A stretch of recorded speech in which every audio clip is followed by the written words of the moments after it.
This is CBC Winnipeg News.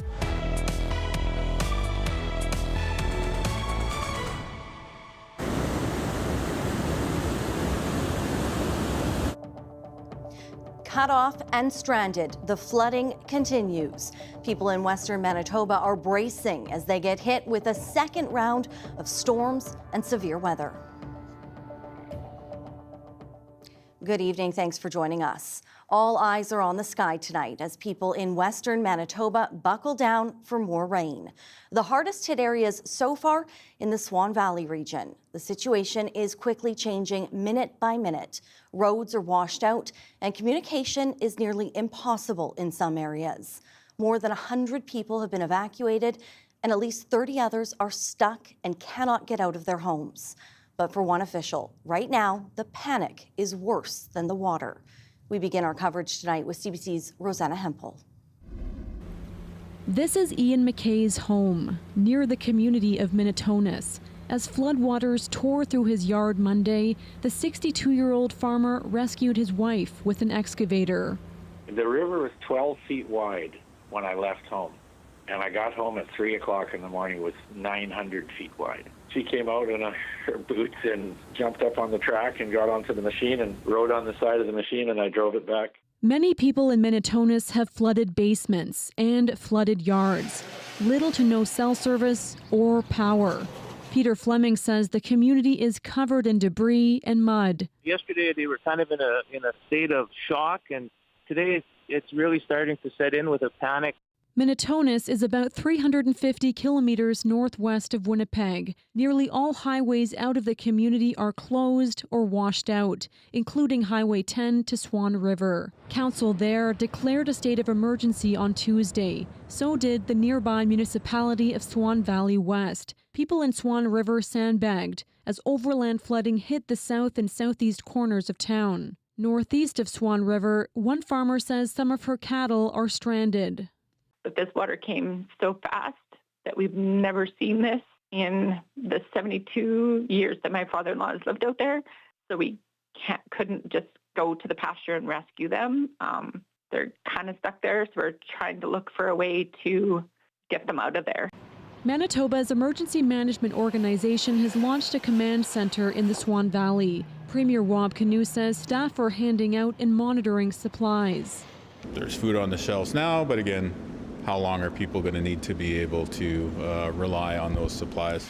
The municipality of Minitonas Bozeman says it's working with Manitoba Hydro and the province to restore services. One Reeve told us the passengers in one truck nearly drowned after being swept away. Officials in the area are asking people to be cautious. Rosanna Hempel, CBC News, Winnipeg. In Swan River, people are urgently sandbagging their homes. It's been a long night and day, wading through floodwaters and doing whatever they can to protect their things and hopefully save them from damage. CBC's Michelle McDougall is in Swan River and continues our coverage. I'm in a neighborhood in the southeast corner of Swan River where 4 to 6 blocks around me is knee to waist deep water, all from the massive downpour from Sunday night. Well, you kind of felt like the water was gone down last night because my son and I were cleaning drains over here on the south end of town, and the water seemed to be receding, and then we woke up this morning and it had come in a big gush of it. People have been sandbagging for the past 24 hours to protect their homes. Some are homeowners, others came from service clubs, and even local bylaw officers are helping out. I'm really proud of the community for everybody coming out and pitching in, that people are just doing what needs to be done, and that's nice to see. They all answered a call that went out on social media. The town is supplying the sand and the sandbags. One homeowner I spoke with said she was afraid to look, knowing she had ankle-deep water in her basement. Another woman said that she was relieved that she and her husband installed a sump pump last year. But everyone I spoke with said they've never seen anything like this. I grew up here, so I've been here since I was 10, and I've never seen it like this in my entire life. It's kind of scary because you don't know because I don't know if it comes through the windows, it's overland flooding and there's no insurance. So it's pretty scary, actually. So that's why we're trying to do this. We're hoping we can stop it from coming in to the houses.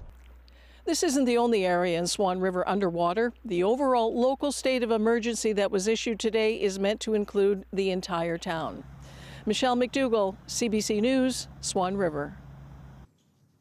Meantime, people who live in low-lying and flood-prone areas along the Shell River in the rural municipality of Roblin are told to consider voluntarily evacuating. The municipality says this is not a mandatory order at this time, but people are encouraged to monitor conditions closely and be ready to go if necessary.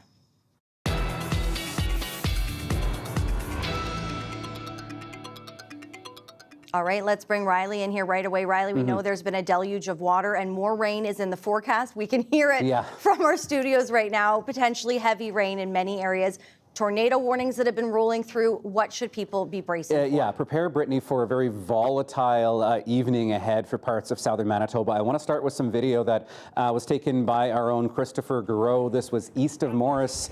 Environment Canada has confirmed that a tornado touched down east of Morris earlier this afternoon. I'm not certain, though, if this was that incident or not, but just part of a volatile afternoon weather-wise, and we're seeing some of that moving through the city of Winnipeg right now.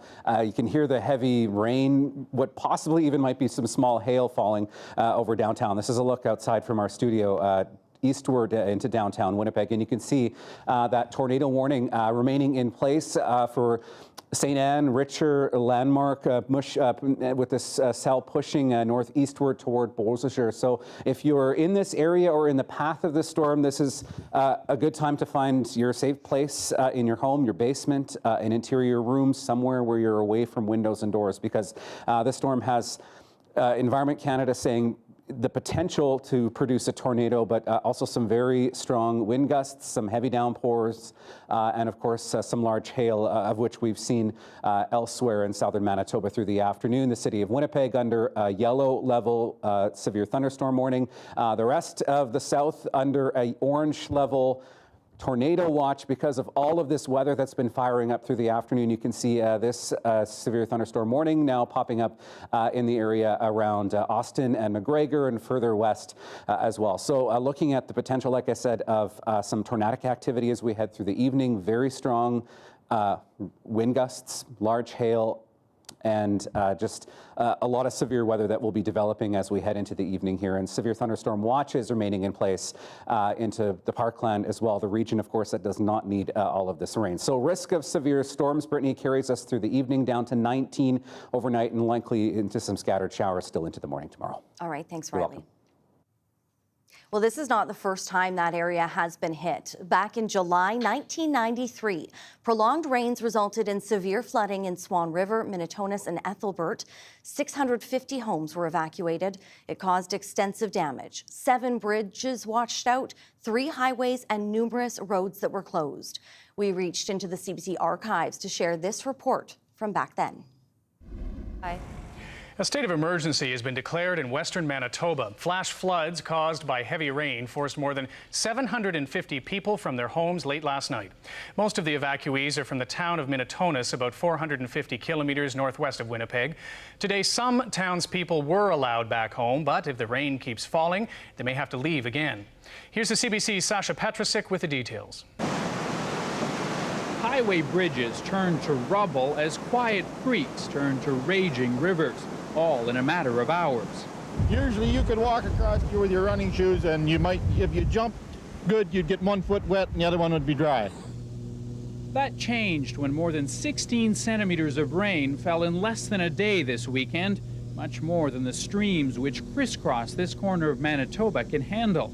In desperation, one community tried to stop the water with bales of hay, only to see them pushed aside and a road swept away. There's no way you could handle it. I mean, it just came up so fast. Just unbelievable. Minitonas was flooded. Muddy water just like a river going through here. This whole thing that just up to the top of that fence. Streets and backyards were lakes. The Karuk family waded out to save everything that wasn't tied down. The rescue of Charlie's doghouse.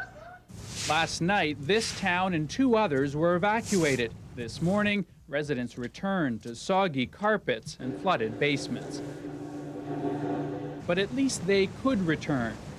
11,000 people live in this region, and today several hundred of them were isolated, their communities inaccessible. One town was completely cut off, with both its roads and its telephone lines washed out. Emergency officials ferried in food and pumps by helicopter to some and provided shelter in dry towns for others. What would be your wish right now? To go back home. Meanwhile, everyone kept a nervous eye on the rain. Now it's a matter of how much more rain are we going to get and how quickly will it move through those areas. And the rain isn't likely to stop for at least another day. Sasha Petrusik, CBC News, Minnetonka, Manitoba.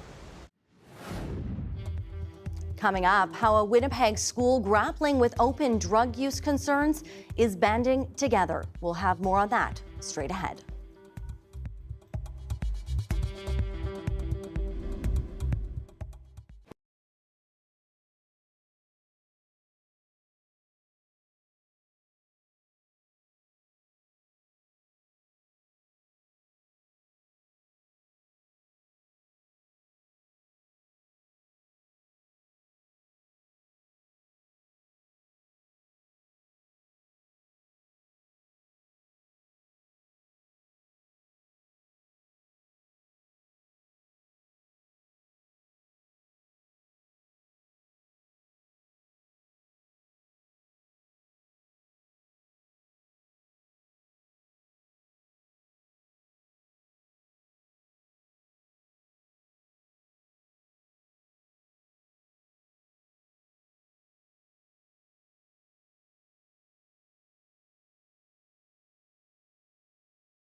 A school in Winnipeg's inner city grappling with open drug use near its campus is bringing in certified security guards. 2 community safety hosts started work at Gordon Bell this week. And as the CBC's Santiago Arias Orozco shows us, officials hope they can help students feel safe coming to school. They are the new faces at Gordon Bell High School. 2 community-trained security guards called Safety Host are working inside and outside the building. Principal Tanis Westel say the hosts are there to make people feel safer at the grade 7 to 12 school. You could feel a sense of relief knowing that our community members who we care deeply about were being cared for right outside our school doors. Minutes away from Gordonville, school officials say students see open drug use almost every day. 11th grade student Lance Myron says he avoids walking around the school alone. He worries about groups of adults who might be taking drugs. It's like, what could happen to me? It's just a thought that keeps staying in my head. 14-year-old Maria Karen Aldin feels safe inside the school, but not taking the bus or going out for lunch. It's hard, but for the most part, just try to keep your distance. They have their own problems, and you don't want to make it worse for them and escalate things. Both students want security to improve around Gordon Bell. The school division recently installed card readers at main entrances. Safety hosts were supposed to come in September, but the starting day got moved up. Winnipeg non-for-profit Sungisi O'Day is responsible for the safety host. Executive Director Mary Burton says they are also trained in harm reduction and conflict de-escalation. Our community safety hosts start to build relationships with people. They're able to mitigate some of these very dangerous situations. The principal says the host will get rid of needles, walk around the school, monitor interactions between strangers and students, and get involved if necessary. Tanya Bernardic is in grade 12. One thing we have to remember is that these are people as well, and if we view them as dangerous and other them, this problem is only going to get bigger. She thinks those suffering from addictions also need support services in the neighborhood. Winnipeg police say that work is in progress.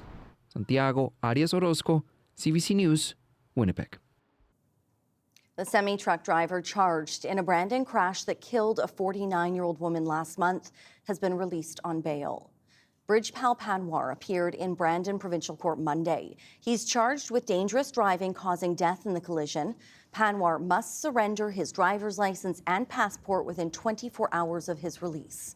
He's also not to drive any vehicle or sit in a driver's seat and must live at a home in Etobicoke, Ontario. Police say he allegedly ran a stop sign and collided with an SUV, killing the other driver. The trucking company he worked for was recently assessed as being among the highest risk transportation companies based in Alberta. Manitoba's premier says it's time to dig into the province's economic potential literally.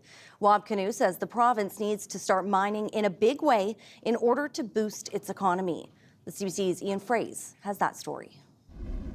Mine, baby, mine. I think that needs to be our motto here in Manitoba. Premier Wab Kinew says the mining sector is bogged down by red tape, something his government will change. We've been spending a lot of time on the healthcare, rightfully so, but I think we're now at the stage where it's like, okay, any regulation in the mining space that is not conducive to advancing the health and safety or respecting the Constitution, why do we have that? Speaking to business leaders Tuesday, Kinew says his government will ditch any regulations that don't protect the environment, workers, or the Constitution. He believes it will boost Manitoba's economy, just like mining has in Saskatchewan. Does the oil stop at the border? Does the potash stop at the border? You know, you go further north. Do the minerals and the nickel belt stop at the border? No, they don't. Saskatchewan stopped taking federal equalization payments nearly 20 years ago. Like Kinew, PC leader Obicon says Manitoba should take note. If you look back in 2007, Saskatchewan elected the Saskatchewan Party, and that turned that province around. So maybe Manitoba really needs to look at electing a different government. An environmentalist wants more details about Kinew's plan. The Premier does seem to have an increasing habit of floating these ideas of potentially quite significant changes without being specific. In this case, the Premier said all existing regulations will be reviewed. A ton of this permitting in the industry is being done on pen and paper? What? Right? So there's a lot of process, we could call it, that could be modernized. Another way the province is looking to boost the economy, getting young people working. The province launching a $3.5 million wage subsidy program for youth. Key details are still being finalized. Ian Fraze, CBC News, Winnipeg.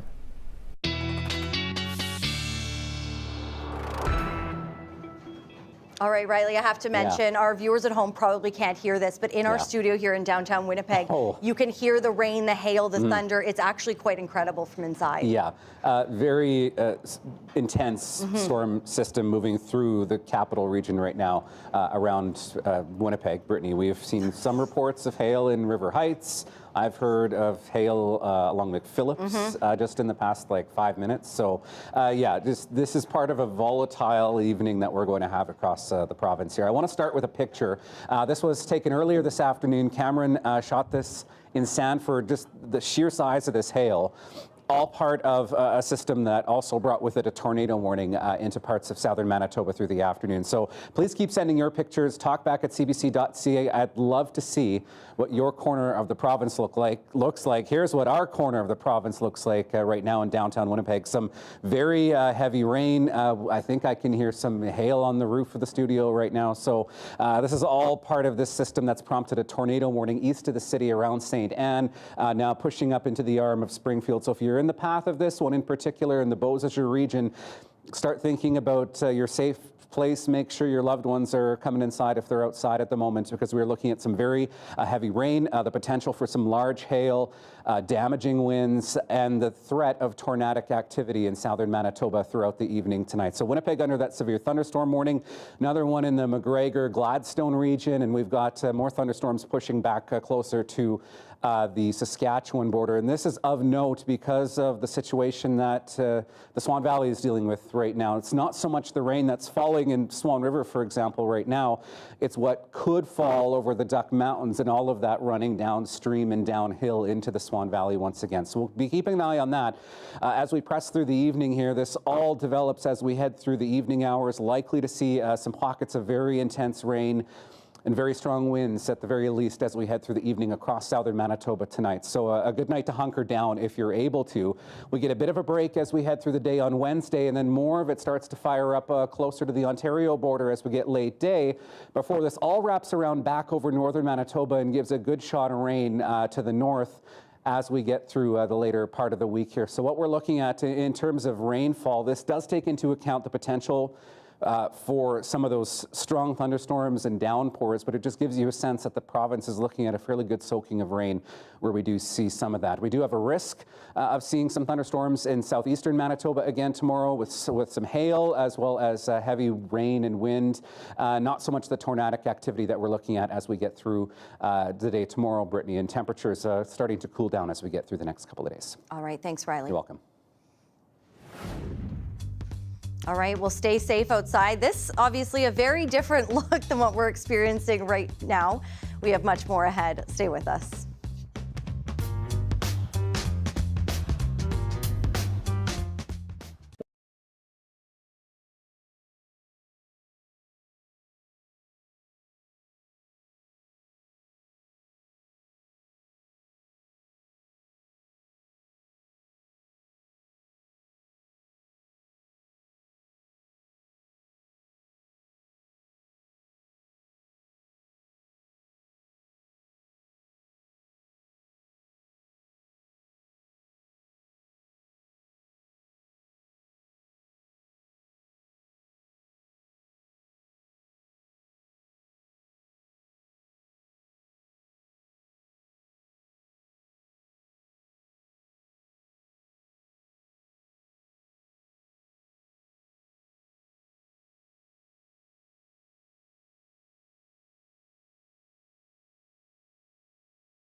The federal government appears to be on the verge of banning children from using social media.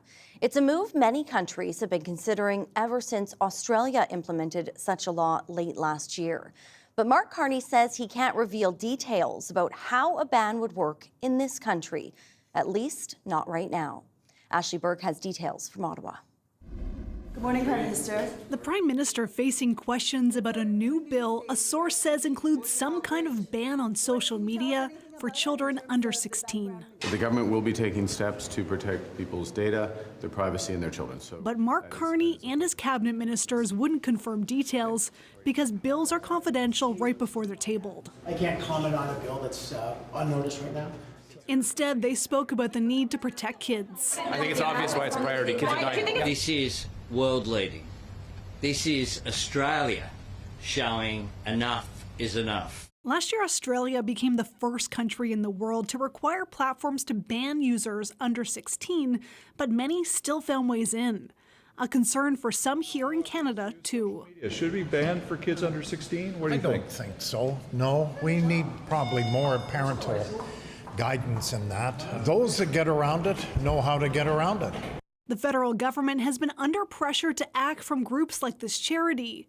They urged Ottawa to create an independent regulator to hold platforms accountable. They're experiencing cyberbullying at astronomical rates, luring by predators in the digital age. Their images are being distorted by AI and creating sexually explicit content.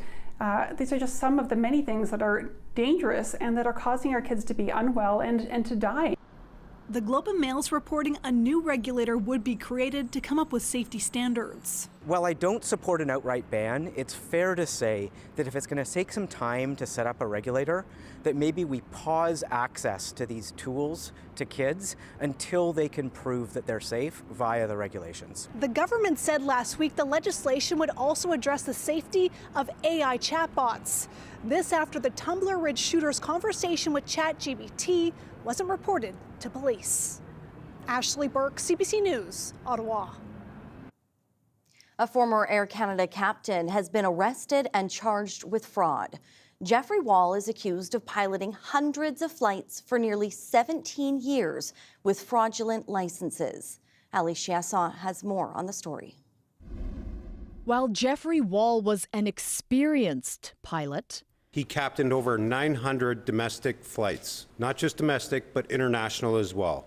Flew tens of thousands of passengers during that time period. Police say he did so without the proper license. We are alleging that since 2009 has been flying for years, misrepresenting himself and his credentials to his employer and regulatory officials using fraudulent licensing documents. 59-year-old Jeffrey Wall was arrested on fraud charges June 1st. The investigation, dubbed Project Icarus, was launched in January after Transport Canada conducted a regulatory review at the request of his longtime employer, Air Canada, when it discovered Wall didn't have an airline transport pilot license. Quote, this individual who had been promoted to captain lacked the mandatory ATPL for the position. Immediately upon Air Canada's discovery of this, the individual was removed from active duty and the company voluntarily reported the matter to Transport Canada. Air Canada maintains that safety was not compromised, going as far as saying he successfully met or exceeded the required recurrent training, demonstrating a high level of competency to safely operate large aircraft. But legally, to fly the planes he did with passengers without the ATPL, he was only licensed to fly as first officer, not captain. He needs to have a certain amount of hours in the aircraft and total time, and he has to pass a written test, and he has to have a qualification check ride on the airplane. So it may be that he had one at one time, but it wasn't current. Had expired and he hadn't taken any renewed training. That could be one of the answers that we'll be looking at. Regulations, licensing requirements, they exist for a reason. They exist to keep people safe. And when we breach those, not only when we breach them, but when we misrepresent the qualifications that we have, to me, that's a safety issue. Jeffrey Wall retired last year before the Transport Canada investigation and his subsequent arrest. He's been charged with fraud, possession of counterfeit and forged documents, and public mischief. Ali Chiasson, CBC News, Toronto. After years of delays and months of uncertainty, the Prime Minister says the new Gordie Howe Bridge connecting Canada to the U.S. is going to open later this week. It's positive news. Obviously, the bridge will be open at the end of the week, and a symbol, but also a fact of cooperations between our countries. Great for Canadians going across the border, Americans coming across the border, and for commerce. The $6.4 billion bridge connecting Windsor and Detroit was paid for entirely by Canadian taxpayers, built by Canadian and American workers using steel from both countries. Donald Trump has threatened to block the bridge's opening, saying the U.S. should get a cut of any collected tolls. After Carney spoke, the White House released a statement saying the president's position hasn't changed. Authorities in Belfast are appealing for calm after a knife attack left one person in serious condition. A suspect is believed to be an asylum seeker from Sudan. The incident follows a number of anti-immigrant protests and riots in Northern Ireland. Anna Cunningham has the story.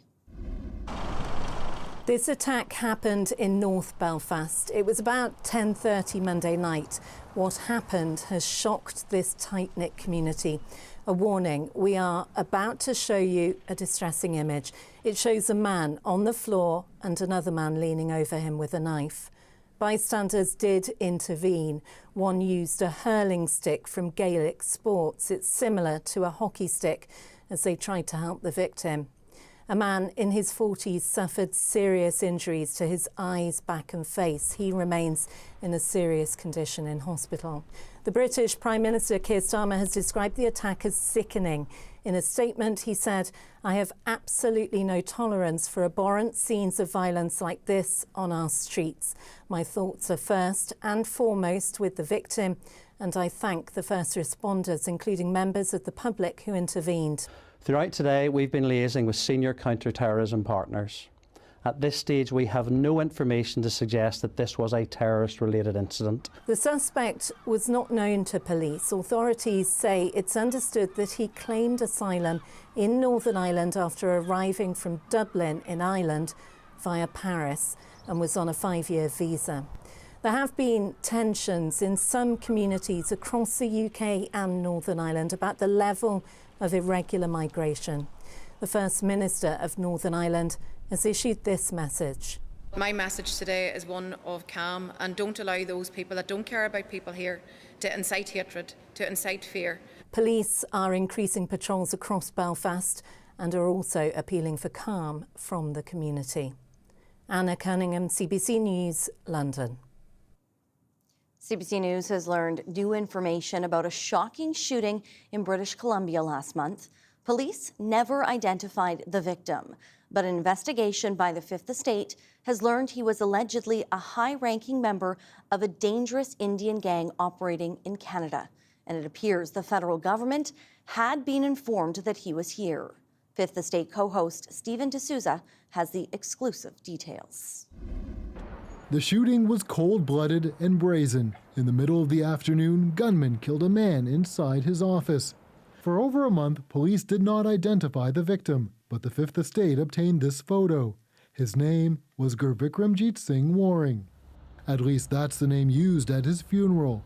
He had other aliases, including Satvir Singh Waring, Sam Canada, or just Sam.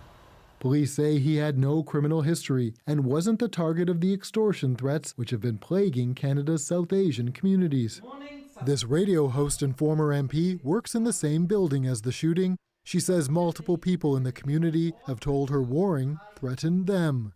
Some people are saying we've given information we had to the police. So when the police are saying unknown to the police, they don't know what's going on. Shortly after the killing, a social media post from an Indian gangster claimed responsibility. It said Sam was the main handler for the Bishnoi gang in Canada, a designated terrorist entity. This expert says Bishnoi has been embroiled in a bloody battle with a breakaway faction. I believe SAM Canada is also a part of that ongoing series targeting each other's groups. The social media post also claimed Sam was tied to match fixing in cricket. Multiple sources have told the Fifth Estate Sam was a close friend of Cricket Canada President Arvinder Kosa. 2 months ago, he acknowledged he knew Sam, but only through cricket. In a new statement from his lawyer, Kosa declined to comment. We've also learned one of Sam's aliases reportedly appeared on a list put out by the Indian government 3 years ago of alleged Punjabi gangsters hiding in Canada. Once he got here and they had that information, why didn't they track him down?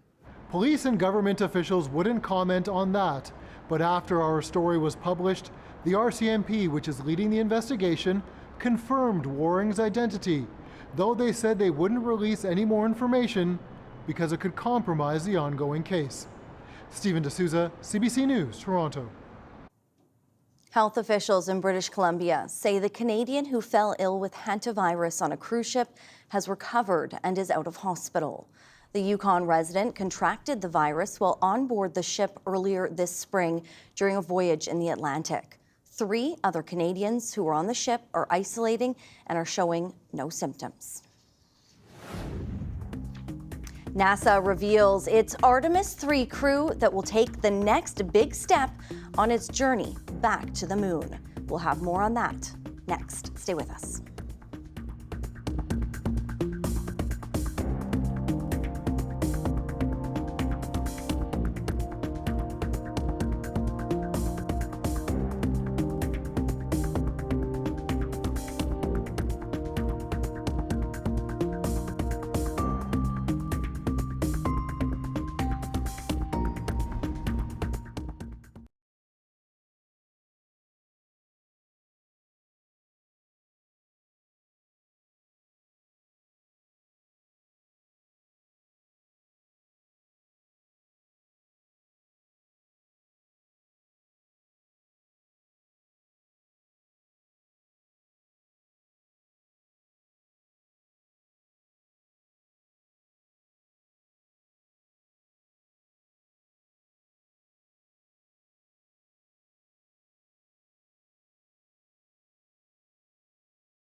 A Brandon police officer has been charged with assault on a youth at a high school. Manitoba's police watchdog says the charge relates to an arrest in June last year. Police had responded to reports of someone with an edged weapon, quote, who was out of control at a local high school. The suspect was arrested after being hit with a stun gun, but investigators say the alleged assault occurred after that. The IIU would not confirm if it was related to a sword attack at Neelan High School, but on that same day, a 16-year-old was arrested for attacking another student with a sword. A Winnipeg-based foundation is helping empower youth through education and making it a little bit easier for students to go to university. The Westland Foundation offers scholarships to students from 23 different schools in Winnipeg's inner city. This year, 22 students are being helped with their post-secondary education costs. They're studying in areas of nursing, science, pharmacy, business, engineering, and computer science. Since its inception, nearly 1,300 students have been helped, with more than $750,000 being handed out. The founder says the goal is to break down barriers to education. Change really begins with education. And so let's help our students growing up in inner Winnipeg to earn an education, to believe that they have a future and that they can compete, they can participate in society just as anyone else from anywhere, any other community. The goal is to make sure every child has the same opportunities. The foundation says graduation rates for Winnipeg's inner city are 15% lower than the rest of the city, with just 70% of kids finishing grade 12. Well, the province wants your help choosing the design of a Manitoba Parks license plate. Soon, Manitobans will be able to show their support for our beautiful parks on their car. People can vote on their favorite potential park plate. There are 5 options. A portion of the proceeds will go towards supporting park improvements and enriching experiences for visitors. Manitoba has 93 provincial parks, and this weekend, from Friday till Sunday, people can visit for free and fish without a license. Construction has begun on a new elementary school in southwest Winnipeg. The building is going up in Prairie Point. The new dual-track French and English kindergarten to grade 8 school will be located on Skyline Drive. When open, it will have capacity for 800 students. It will also include 134 childcare spaces for infants, preschool, and school-aged children. The province says the project will help address capacity pressures and ensure students can learn in modern, well-designed spaces in their own neighborhood. The school is expected to begin welcoming students in fall 2027.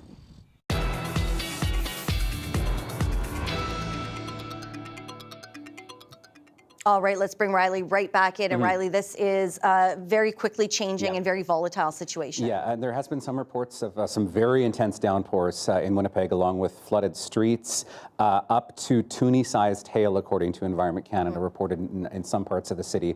The result of the storm that pushed through the city, but further to the east, this is where we have seen some changes in the tornado warning that's been issued. I want to get right into it with you here. So we're still seeing some heavy rain. It has slowly started to taper off a little bit here, at least in the city of Winnipeg itself. But here is the aftermath of some of that. This was, Bob took this video of some of the hail that was falling in River Heights. This is just in the past hour. Smaller hail in parts of River Heights, but certainly, as Environment Canada has reported, up to toonie-sized hail in parts of the city as we've gone through the day today.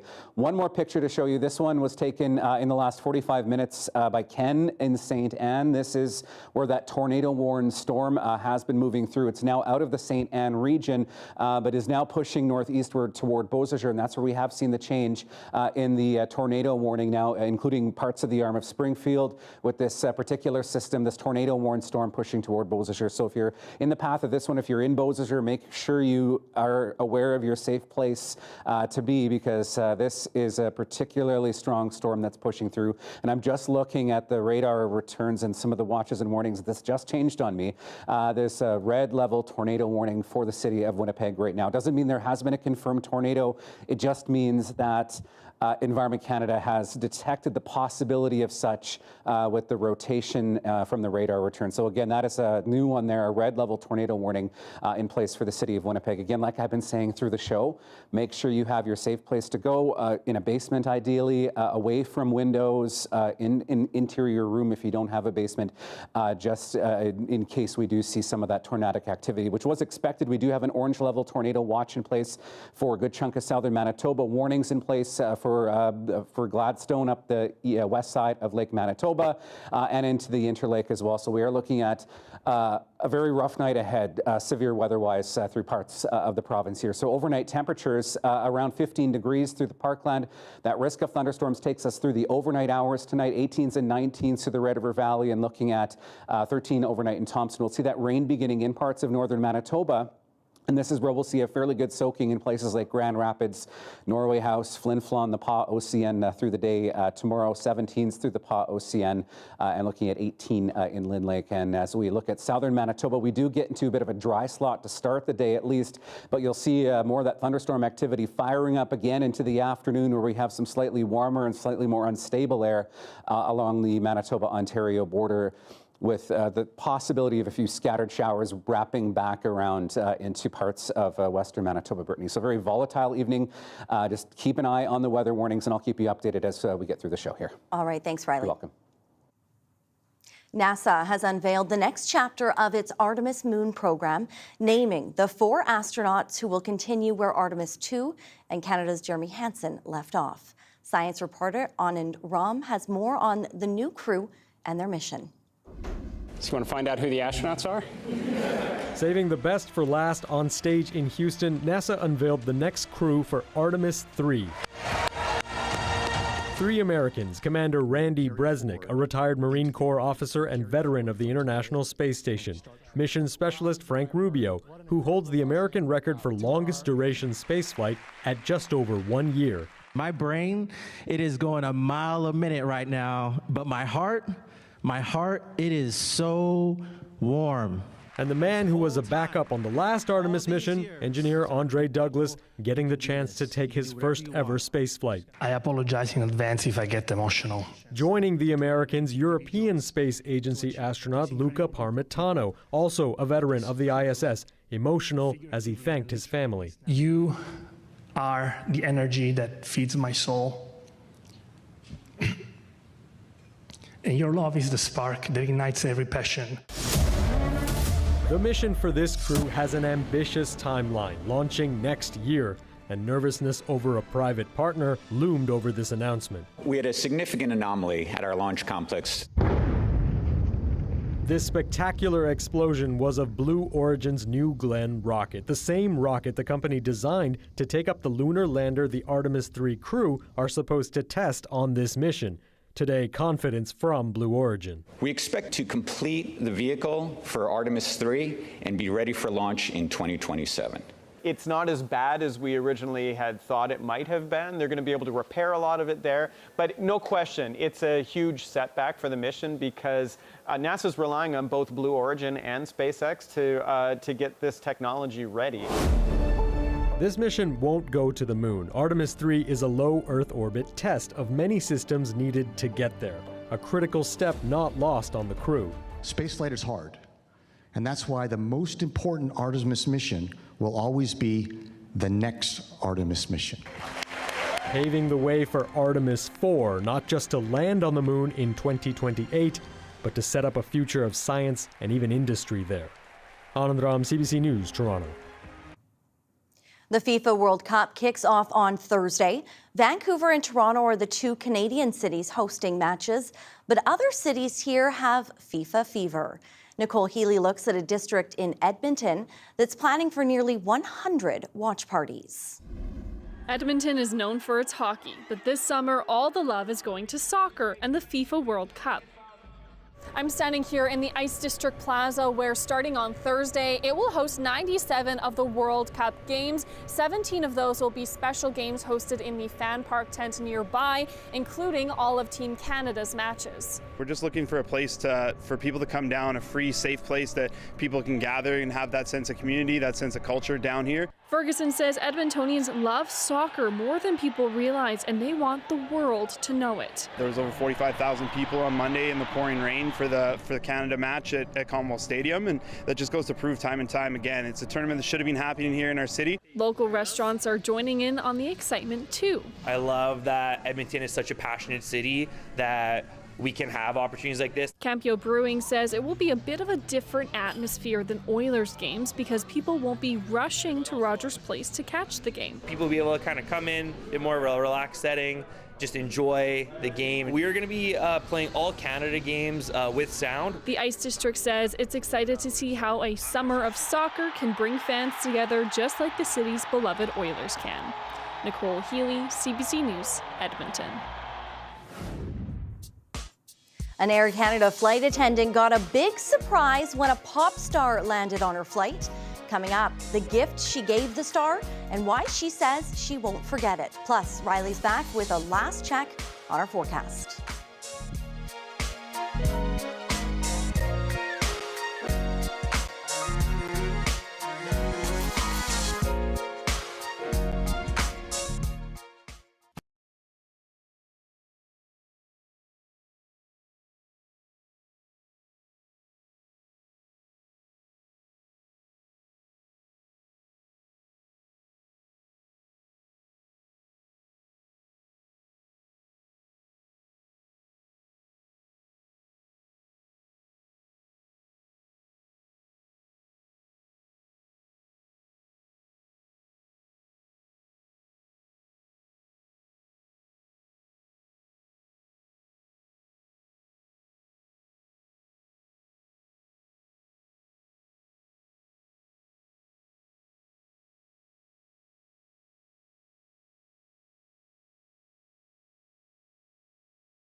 Wanted to give you a look at radar here because Environment Canada has issued a red level tornado warning for the city of Winnipeg that extends eastward into the arm of Springfield. This is not because, at least in the city, there has been a confirmed tornado. This is Environment Canada looking at the radar signatures and saying the situation is right for tornadic activity. So there's been nothing confirmed or nothing seen, at least to my knowledge yet, but nonetheless, serious, potentially life-threatening situation into parts of the arm of Springfield, pushing into Beausejour with some very heavy rainfall.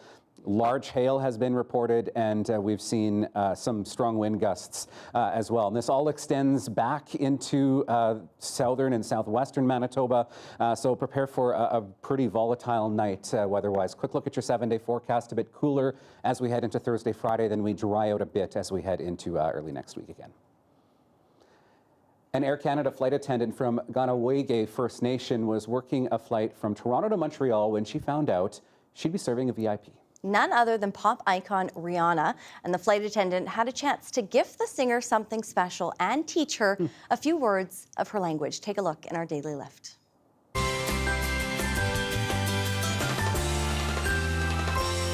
This sweet lady gifted me with something very special that I would never forget. I just asked her directly, can I offer you a gift? And she was like, I would love to receive something from you. She's like, I love Indigenous people. So I gave her the keychain, and she absolutely loved it. She put it on her purse right away and attached it. So tell me about you.